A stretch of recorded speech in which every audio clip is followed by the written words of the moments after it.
Bienvenue dans la saison 1 de mon podcast L'enthousiasme par les mots. Je suis Frédéric Mercier, j'habite à Lyon. J'ai à cœur de partager avec vous sur différentes thématiques en lien avec mon activité de coach de vie et professionnel. Je crois profondément qu'une compréhension plus subtile de nos mécanismes permet de bien vivre son évolution.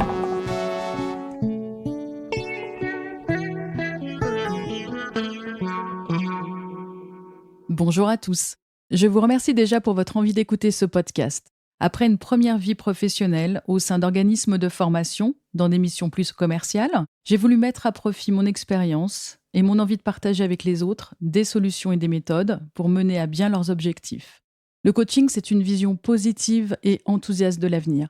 Je me suis formée et je continue à le faire régulièrement, par plaisir et pour moi aussi évoluer dans ma pratique. C'est vraiment ma personnalité profonde. Je me sens à ma place quand je peux mettre mon enthousiasme au service des autres. Ce podcast est l'épisode 1 d'une série que j'aimerais partager avec vous sur la gestion du stress, ainsi que tout ce qui se relie à un bien-être au quotidien. Je rencontre beaucoup de personnes qui veulent évoluer vers plus de sérénité, de bien-être et encore plus d'équilibre dans leur vie. Je voulais tout d'abord vous parler de stress. Rien qu'à l'évocation de ce mot, parfois c'est compliqué, voire culpabilisant. Je crois que l'on ne peut pas passer une journée sans entendre ce mot-là. N'entendons-nous pas régulièrement « Ah mais ça ne fonctionne pas pour toi car tu es trop stressé » ou bien « Si tu étais moins stressé, tout irait mieux ». Pensez-vous vraiment que le stress se met en route avec une télécommande, votre télécommande ? Eh bien, au regard de mon expérience, je dirais oui et non. Non, car le stress, qui est un concept théorisé par Hans Selye, chirurgien hongrois, est une réaction en réponse à une situation à laquelle vous ne pouvez pas faire face. Donc s'il y a stress, il y a un défi, voire un danger. C'est plus sur cette relation au danger que la télécommande nous appartient. Déjà, dans un premier temps, il faut sentir que l'on est sous stress, donc sous réaction à un danger.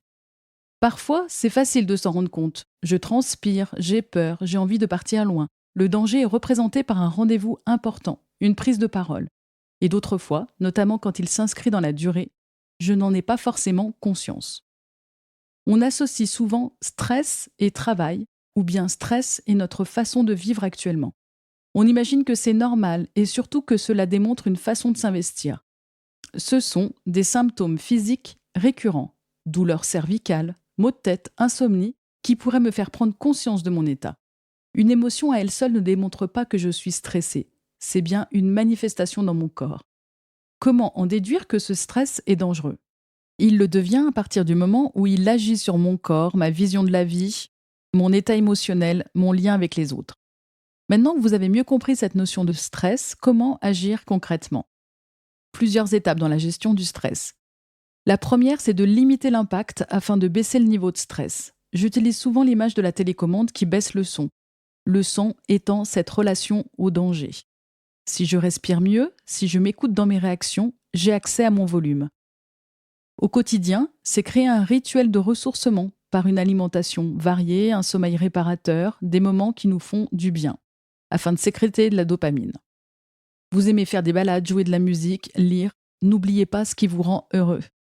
Prendre ce temps-là ne sera jamais une perte de temps, c'est indispensable. Puisque le stress ralentit ce que l'on fait, n'oubliez pas, pour éviter le danger, même 10 minutes par jour de ressourcement seront suffisants. Puis, il faut prévoir une stratégie durable anti-stress, la prévoir, la planifier. Ce doit être votre priorité. Il existe aujourd'hui beaucoup de techniques de bien-être. Trouvez la vôtre, méditation, cohérence cardiaque, respiration, yoga. Toutes ces techniques sont un entraînement à la pleine conscience. La pleine conscience est une attention au moment présent qui nous permet de savourer et de ne pas toujours être dans le combat. Et travailler sur sa pleine conscience, c'est une habitude sur le long terme, une nouvelle attitude à adopter. Puis petit à petit, vous pourrez reprendre le contrôle de votre niveau de stress et comprendre quelle est cette situation que votre cerveau identifie à un danger. D'où vient cette situation ? Mon travail, mes collègues de travail, la compétition, protéger ma famille, réussir ma vie ou bien le manque de temps. Plus votre identification sera précise, plus vous pourrez travailler sur des actions concrètes. Parfois, ce sont nos pensées face à cette situation qui provoquent le stress. J'entends souvent des personnes me dire que la solution de l'échec n'est pas possible, lors d'un examen ou bien sur des projets personnels ou professionnels. Mais comment voulez-vous ne pas vivre cette situation comme un stress s'il n'y a qu'une seule possibilité? Quelle liberté avez-vous? Quelle prise? Vous avez le droit de vous tromper, de recommencer, de faire autrement. Je dois alors trouver des solutions alternatives, abaisser mon niveau d'exigence et retrouver le plaisir de ce que je fais. Pourquoi je le fais? Pour faire plaisir aux autres? Pour répondre à des exigences, des normes?